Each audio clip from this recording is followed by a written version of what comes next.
সমুদ্রের তীরে একটা ছোট্ট কাঠের বাড়ি ছিল। সেখানে হারুন নামে এক গরিব মাঝি বাস করত। সে প্রতিদিন সমুদ্র থেকে মাছ ধরে আনত এবং তা দিয়ে তার সংসার চলত। তার ঘরে ছিল তার স্ত্রী সাবা। সে তার স্বামীর দারিদ্র্যের জন্য বিরক্ত হয়ে উঠেছিল এবং সে প্রায় মনে মনে তাকে ছেড়ে দেওয়ার কথা ভাবত, কিন্তু এই কথা সে এখনও তার স্বামীর সঙ্গে বলেনি। একদিন সাবা তার বাড়ি থেকে বেরিয়ে সমুদ্রের তীরে এসে বসল এবং সমুদ্রের ঢেউ দেখে বলতে লাগলো, আমার ভাগ্য সত্যিই খারাপ। এই গরিব কাঙ্গাল আর অপদার্থ মানুষের সাথে বিয়ে করে আমি সত্যিই ভুল করেছি। এ বলে সে চুপ হয়ে গেল এবং সমুদ্রের দিকে তাকিয়ে আবার ভাবতে লাগলো, যদি আজ সে মাছ ধরে আনতে না পারে তবে আমি তার বাড়ি ছেড়ে চলে যাব। এমন সময় তার চোখে একটি নৌকা পড়ল, যেটি সমুদ্র থেকে তার দিকে আসছিল। তাতে তার স্বামী বসেছিল এবং তীরের দিকে আসছিল।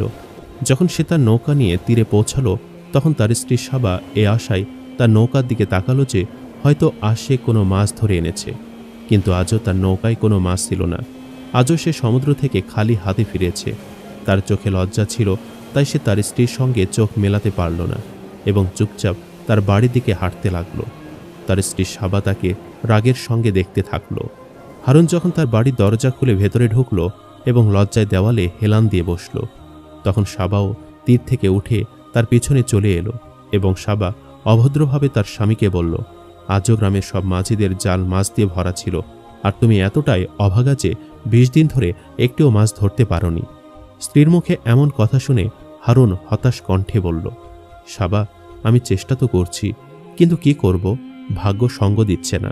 তবে তুমি চিন্তা করো না, দেখো কাল সকালে সব ঠিক হয়ে যাবে। তখন সাবা তাকে ধমক দিয়ে বলল, তুমি আমার কথা কান খুলে শোনো, যদি কালও তুমি কোনো মাছ ধরতে না পারো তবে আমি চিরকালের জন্য তোমাকে ছেড়ে আমার বাবা মায়ের বাড়ি চলে যাব। এই বলে সে মুখ বিকৃত করে বাসনপত্রের কাছে এসে বলল, সম্ভবত সে তার স্বামীর কাছ থেকে খাবারের জিনিস লুকাতে চাইছিল। তখন মাঝি হারুন বলল, সাবা, আমি জানি তুমি আমাকে ছেড়ে কখনো যাবে না। কিন্তু সাবা কোনো উত্তর দিল না। তখন হারুন আবার বলল, আমার খুব ক্ষুধা লেগেছে, আমি সকাল থেকে কিছুই খাইনি, আমাকে খাওয়ার জন্য কিছু দাও। স্বামীর কথা শুনে সাবা রাগের সঙ্গে বলল, কোথা থেকে দেব তোমাকে খাবার? তুমি কি কিছু উপার্জন করে এনেছিলে? আমি নিজেও তোমার জন্য সকাল থেকে ক্ষুধার্ত। তোমার সঙ্গে থাকার চেয়ে ভালো আমি আমার বাপের বাড়ি ফিরে যাই, নয়তো সমুদ্রে ঝাঁপ দিয়ে আমার জীবন দিয়ে দেই। সাবার মুখে এমন অপ্রত্যাশিত কথা শুনে হারুন তার জন্য কোনো প্রতিবেশীর কাছ থেকে রুটি ভিক্ষা করতে বাড়ি থেকে বেরিয়ে গেল। বাহিরে তখন রাত হয়েছিল। সমুদ্রের প্রচণ্ড হাওয়া হারুনের সঙ্গে এমনভাবে ধাক্কা খাচ্ছিল যেন দারিদ্র তার বাড়ির দরজায় ধাক্কা দিচ্ছে। এদিকে হারুনের বাড়ি থেকে বেরোনোর সঙ্গে সঙ্গে সাবা মাটির পাত্রে লুকানো তরকারি এবং রুটি বের করে তাড়াতাড়ি খেতে শুরু করল। ওদিকে হারুন তার গ্রামের এক মাঝি সিরাজের বাড়ি দরজায় পৌঁছে দরজায় টোকা দিতে লাগল। ফলে সিরাজ বাহিরে এলো। হারুন তখন বলল, ভাই সিরাজ, আজ বাড়িতে খাবারের জন্য কিছুই নেই, তুমি কি খাবারের জন্য কিছু দিতে পারো? গ্রামের সব মাঝিরা জানত যে হারুনের ভাগ্য খারাপ চলছে, তার জালে কোনো মাছ আসে না। এ কারণে সিরাজও এখন তার সঙ্গে মেশা এড়িয়ে চলত। সিরাজ ঘৃণার সঙ্গে বলল, এই মুহূর্তে আমার বাড়িতে কিছু নেই, আর হ্যাঁ, পরের বার এখানে আসিস না। হারুন সিরাজের বাড়িতে পড়ে থাকা মাছের স্তূপ দেখতে পেল, যেগুলো সে সকালে বাজারে বিক্রি করার জন্য রেখেছিল।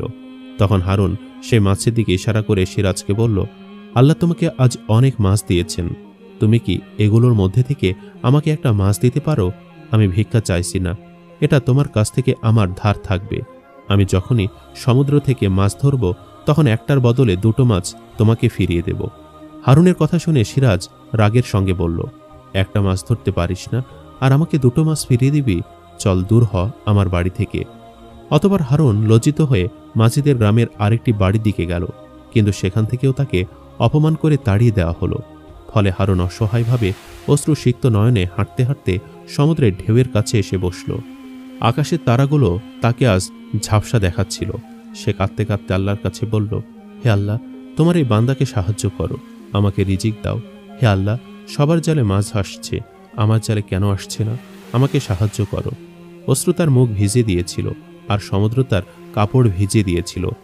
এভাবে বেশ কিছুক্ষণ অতিবাহিত হওয়ার পর হঠাৎ আতিফ নামের এক বৃদ্ধ লোক সেখানে এসে হারুনকে বলল, বাবা, সমুদ্রের পানি এখনও সামনে আসবে, তাই এখানে বসে থাকা বিপজ্জনক হতে পারে। হারুন মাথা নিচু করে বসে তার চিন্তায় এতটাই ডুবে গিয়েছিল যে সে বৃদ্ধের কথা শুনতে পেল না। বৃদ্ধ আবার বলল, বাবা, সব ঠিক হয়ে যাবে। এবারও হারুন কিছু না বলায় বৃদ্ধ তার কাঁধে হাত রেখে বলল, বাবা, কোনো সমস্যা থাকলে আমাকে বলো। তখন হারুন ভেজা চোখে বৃদ্ধের দিকে তাকালো, কিন্তু কিছু বলল না। বৃদ্ধ আবার বলল, মানুষ পরিস্থিতির কাছে ভয় পায় না, কখনো হার মানে না। বলো, কি হয়েছে তোমার? তখন হারুন কাপা কাঁদো কণ্ঠে বলল, খাবারের জন্য কিছু পাওয়া যাবে? বৃদ্ধ মুচকি হেসে বলল, বাস এইটুকু ব্যাপার, আমি এখনই আসছি।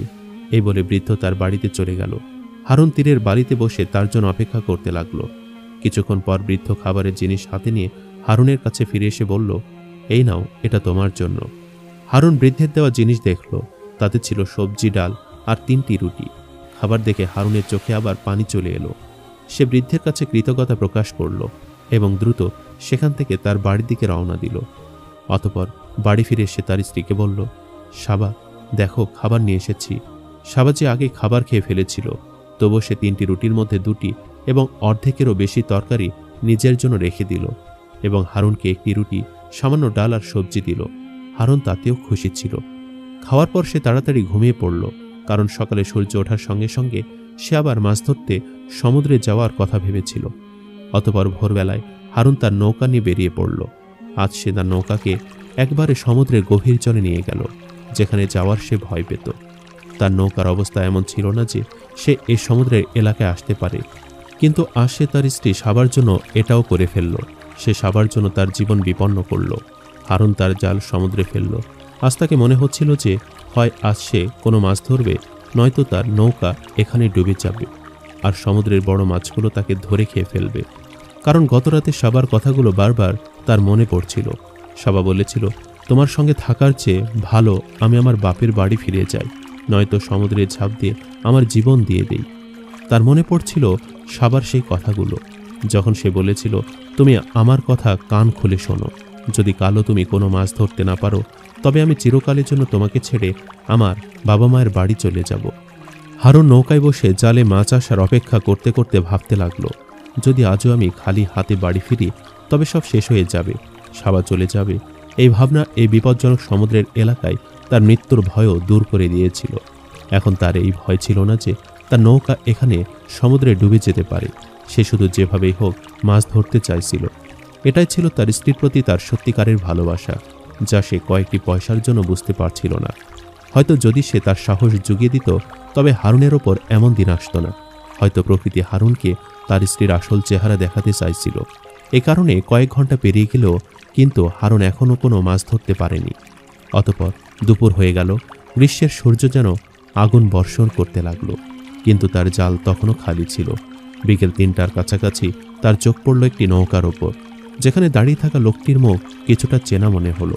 সে আর কেউ নয়, সে ছিল তার প্রতিবেশী সিরাজ, যে গতরাতে হারুনকে অপমান করে তার বাড়ির দরজা থেকে ফিরিয়ে দিয়েছিল।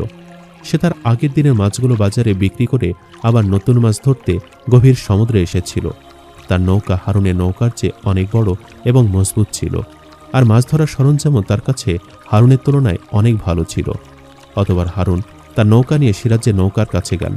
সে দেখল সিরাজের নৌকা মাছ দিয়ে ভরা ছিল এবং তার জালে এখনও আরও মাছ আসছিল, যেগুলো সে সমুদ্র থেকে তুলে নৌকায় রাখছিল। ফিরে যাওয়ার সময় সিরাজ হারুনকে লজ্জা দেওয়ার জন্য তার নৌকায় পড়ে থাকা সবচেয়ে বড় মাছটি দেখে বলল, এই মাছটার দাম এতটাই যে তা বিক্রি করে তার 1 মাস আরামে কেটে যেতে পারে। এই দৃশ্য দেখে হারুন তার দুর্ভাগ্যের জন্য দুঃখিত হতে লাগলো। তাকে নিশ্চিত মনে হলো যে আজও সে খালি হাতে বাড়ি ফিরবে, আর তাই হলো। সে কোনো মাছ পেল না, তাই সে তার নৌকা নিয়ে বাড়ির উদ্দেশ্যে রওনা দিল। অতবার রাতের অন্ধকারে যখন সে তার বাড়ি ফিরল, তখন সে ভয়ে ভয়ে বাড়ির দরজা খুলে দেখল সাবা বাড়িতে আছে কিনা। কিন্তু যখন সে সাবাকে তার বাড়িতে দেখল, তখন তার মন শান্ত হলো। হারুন সাবাকে মিথ্যা করে বলল, আজ আমার হাতে একটি খুব বড় মাছ এসেছিল, আমি তাকে নৌকায় তুলতে যাচ্ছিলাম, কিন্তু সে আমার হাত থেকে পড়ে সমুদ্রে চলে গেল। আমি কাল তাকে ধরে ফেলব। সাবা তার বিছানায় শুয়ে তার কথা শুনছিল, কিন্তু কিছু বলল না। হারুন গ্লাসে পানি ভরে তা পান করার আগে সাবার দিকে তাকিয়ে আস্তে করে বলল, সাবা, আমি জানতাম তুমি আমাকে ছেড়ে যাবে না, আমি হাল ছাড়ব না। দেখো, ভালো দিন অবশ্যই আসবে। কিন্তু তার কথায় সাবার কোনো আগ্রহ ছিল না। সে মনে মনে তাকে ছেড়ে দেওয়ার সিদ্ধান্ত নিয়ে ফেলেছিল। সে তার সব কাপড় একটি সিন্ধুকে বন্ধ করে রেখেছিল সে রাতের অন্ধকার শেষ হওয়ার অপেক্ষায় ছিল এবং সকালে তার বাবা মায়ের বাড়ি যাওয়ার জন্য প্রস্তুত ছিল, কিন্তু হারুন এখনও এই কথা জানত না। অতঃপর সে আবার তার স্ত্রীর জন্য খাবার আনতে সেই তীরে গিয়ে বসল, যেখানে গতকাল এক বৃদ্ধ তার জন্য খাবার নিয়ে এসেছিল, কিন্তু আজ বৃদ্ধকে কোথাও দেখা যাচ্ছিল না। ফলে হারুনের অস্থিরতা বাড়তে লাগলো। হারুন চারিদিকে তাকিয়ে নিজেকে প্রশ্ন করল, যদি আজ সেই বৃদ্ধ না আসে, তবে আমি সবার জন্য বাড়িতে খাবার কিভাবে নিয়ে যাব? সময় পেরিয়ে যাচ্ছিল, রাত গভীর হলো, তারাগুলো আরও উজ্জ্বল, হাওয়া আরও ঠান্ডা, আর ঢেউগুলো আরও তীব্র হতে লাগলো। এখন তীরে বসে বৃদ্ধের জন্য অপেক্ষা করা বৃথা ছিল। তাই হারুন হতাশ হয়ে তার বাড়িতে ফিরে এলো। আজ জীবনে প্রথমবারের মতো সে তার স্ত্রীর জন্য কোনো খাবার আনতে পারেনি। সাবা রাতের খাবার খেয়ে সকালের অপেক্ষায় ঘুমিয়ে পড়েছিল, আর হারুন ভেজা চোখে সেই বাসনগুলো দেখছিল যেগুলোতে সাবা খাবার রাখত। সে বাড়ির বাসনগুলো এই আশায় দেখতে শুরু করলো যে হয়তো তাদের মধ্যে কোনো খাবার পাওয়া যাবে। তার নজর একটি পাত্রের ওপর পড়ল, যেটি দেখে মনে হলো যেন তাকে লুকিয়ে রাখা হয়েছে। হারুন তা খুলল। তার চোখ খোলা থেকে খোলা রয়ে গেল, কারণ পাত্রটি রান্না করা ভাতে ভরা ছিল। সে খুশিতে বলল, সাবা, দেখো ভাত। এই বলে সে থেমে গেল এবং আর কিছু বলতে পারল না, কারণ সে বুঝে গিয়েছিল যে এই ভাত সাবা তার কাছ থেকে লুকিয়ে রেখেছিল। কিন্তু বাড়িতে যখন কিছুই ছিল না, তখন এই ভাত সাবার কাছে এলো কোথা থেকে? যখন সে ভাবল, তখন তার মনে পড়ল যে 1 মাস আগে যখন সে মাছ ধরেছিল, তখন সে তা বিক্রি করে ভাত কিনে এনেছিল, আর তখন থেকে তার বাড়িতে একবারও ভাত রান্না হয়নি।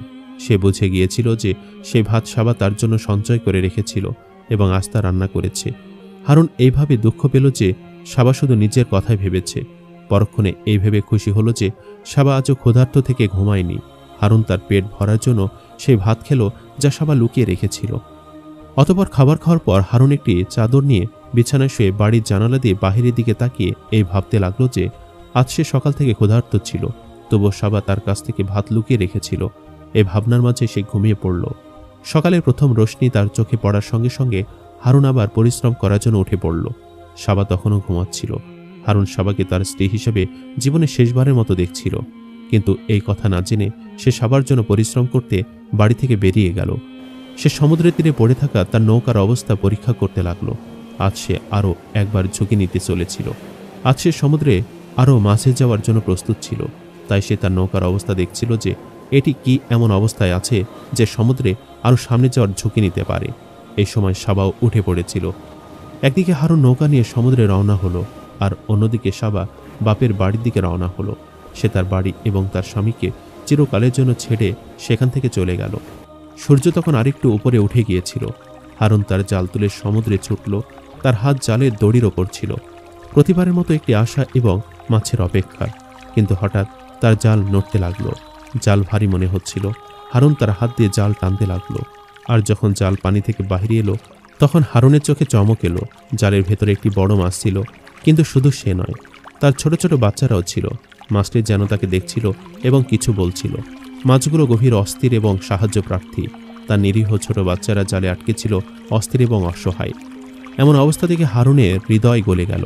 সে আস্তে করে জাল খুলল এবং মাছের ছোট ছোট বাচ্চাদের বের করে পানিতে ছেড়ে দিল। তারা তৎক্ষণাৎ সাঁতরে তাদের মায়ের চারপাশে ঘুরতে লাগলো, কিন্তু তাদের মা তখনও জালে ছিল। মাছের বাচ্চারা চাইছিল যে কোনোভাবে তারা তাদের মাকে জাল থেকে মুক্ত করতে পারে। তারা চাইছিল সমুদ্রে তাদের জীবন তাদের মায়ের সঙ্গে কাটাতে। হারুন যখন এই দৃশ্য দেখল, তখন সে পুরো গল্প বুঝে গেল। কিন্তু সে ছিল অসহায়। সে তার বাড়ি বাঁচাতে এবং তা চালাতে যেভাবেই হোক একটি মাছ ধরে আজ বাড়ি ফিরতে চাইছিল। তাই সে জালটি পুরোপুরি নৌকার ভিতরে টেনে নিল। মাছটি নৌকায় এসে ছটফট করতে লাগলো। নৌকার বাহিরে মাছের বাচ্চাদের চোখগুলো এমন দেখাচ্ছিল যেন তারা কাঁদছে। মাছটি নৌকা এলেও তার বাচ্চারা তখনও নৌকার সঙ্গে সাঁতরাচ্ছিল। হারুনের নজর আবার মাছের বাচ্চাদের উপর পড়ল। তাদের অবস্থা দেখে হারুনের তাদের জন্য মায়া হচ্ছিল। কিন্তু যদি আজ সে মাছটিকে ছেড়ে দেয়, তবে আজ তার বাড়িতে খাবারের জন্য কিছুই থাকবে না, আর হয়তো কাল সে ক্ষুধায় হাল ছেড়ে আবার মাছ ধরতে সমুদ্রে আসতে পারবে না, আর হয়তো তার গল্পই শেষ হয়ে যাবে। অর্থাৎ হারুনের মনে হচ্ছিল যে আজ তার কাছে জীবনের শেষ সুযোগ। আজ তাকে যেভাবেই হোক মাছটিকে সমুদ্রে ফিরিয়ে দেওয়া যাবে না।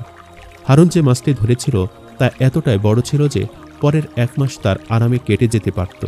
মাছটি নৌকায় ছটফট করছিল, আর তার বাচ্চারা নৌকার বাহিরে পানিতে ছিল। তাই হারুন একবার নৌকায় পড়ে থাকা মাছটির দিকে তাকালো এবং আরেকবার সমুদ্রে তার বাচ্চাদের দিকে। এখন তার বেশি সময় ছিল না। নৌকায় পড়ে থাকা মাছটি মরতে চলেছিল। হারুন একটি গভীর নিঃশ্বাস নিল এবং নৌকায় ছটফট করা মাছটি তুলে সমুদ্রে ছুড়ে দিল। সে কাঁদতে কাঁদতে মাছটির দিকে তাকিয়ে বলল, যা, চলে যা। আজ প্রথমবার তার মনে হলো যে সে শুধু একজন মাঝি নয়, একজন মানুষও। বড় মাছটি সমুদ্রের গভীরে যাওয়ার আগে এক মুহূর্তের জন্য হারুনের দিকে তাকালো, যেন সে হারুনের প্রতি কৃতজ্ঞতা প্রকাশ করতে চায়। মাছের বাচ্চারা তাদের মায়ের প্রতি ভালোবাসা প্রকাশ করছিল। এরপর মাছটি তার বাচ্চাদের নিয়ে সমুদ্রের গভীরে কোথাও চলে গেল। হারুন তার মাথায় হাত দিয়ে নৌকায় বসে পড়ল এবং বলল, এটা আমি কি করে ফেললাম? কিছুক্ষণ নীরবতার পর সে আবার বলল, যদি আজ আমি খুশি না হই তাতে কি হলো? আজ ওই মাছ আর তার বাচ্চারা তো খুশি, তাই না? এই বলে সে চোখ বন্ধ করে তার নৌকার সঙ্গে হেলান দিয়ে বসল এবং নিজের মধ্যে কোথাও হারিয়ে গেল। কিন্তু তারপর তার নৌকায় কিছু একটা ধাক্কার শব্দ শুনতে পেল। হারুন নৌকা থেকে ঝুঁকে পানির দিকে তাকালো। তাকে পানিতে কিছু একটা চকচক করতে দেখা গেল, একটি ছোট সোনার টুকরো। সেই মাছটি পানি থেকে বেরিয়ে এসেছিল। তার মুখে ছিল একটি ছোট সোনার টুকরো। হারুন সোনাটি ধরল। এক মুহূর্তের জন্য কেউ আবার উঠল, তার মাছটি সমুদ্রে চলে গেল। হারুনের আর মাছ ধরার প্রয়োজন ছিল না। সে সোনাটি বিক্রি করে তার কয়েক সপ্তাহের প্রয়োজন মেটাতে পারত। সে খুশি খুশি তার বাড়ি ফিরল। কিন্তু বাড়িতে শুধুই নীরবতা ছিল। সে ডাকল সাবা, কিন্তু কোনো উত্তর এলো না। তার ভেতরে যে এক অদ্ভুত ভয় জাগল। হঠাৎ তার মনে পড়ল সাবার কথা, যদি কালো তুমি কোনো মাছ ধরতে না পারো তবে আমি চলে যাব। কোথাও সাবা সত্যি চলে গেল না তো?